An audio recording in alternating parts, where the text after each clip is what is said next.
In court today, the sentencing for the man who confessed to attempting to kill his then-girlfriend with a machete back in the spring. Tina Schreiber survived the April attack and has now delivered her final words before David Lampman. This was a story we brought you just about a month ago, hearing her resilient account of what happened to her on that day. Well, today, he was sent back to prison for the next 20 years.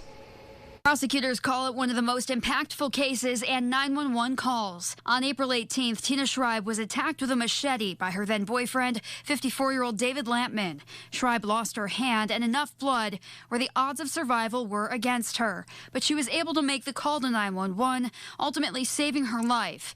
And months later, a sense of closure. It's kind of relieving, I think, at this point. It was kind of like, I don't have to think about this anymore. Lampman pleaded guilty to the crime in October, where he learned he'd face 20 years in prison for attempting to take her life. The couple had been together for 7 years. Schreiber says there was no physical abuse, but this followed her attempts to end the relationship.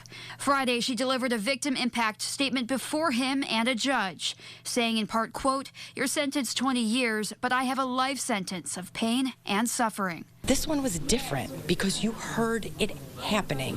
So to acknowledge that it exists is one thing, but to actually hear it while it's going on, and basically the ultimate act of domestic violence, because by all means this should have been a homicide.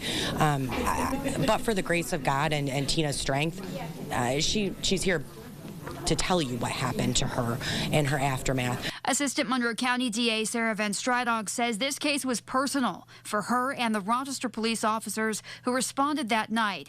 Schreiber cannot recall the incident by memory, and while she doesn't agree with the length of the sentence, she says she's focused on her own recovery journey and the road ahead. I mean, I don't think it's long enough, honestly. I mean, because of what I'm going to have to deal with for the rest of my life. But, you know, that's just the way justice goes, I guess. And I'm going to advocate for other women and other victims and try to get them to see the red flags and tell them that they're worth it and they're worthy, and don't let these men bring them down, and tell them they have self-worth.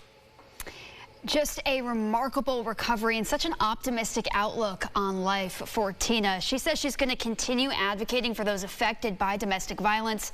And a reminder, if you or someone you know is experiencing abuse in any form, call 911 or contact the Willow Domestic Violence Helpline. That number there on your screen, 585-222-SAFE.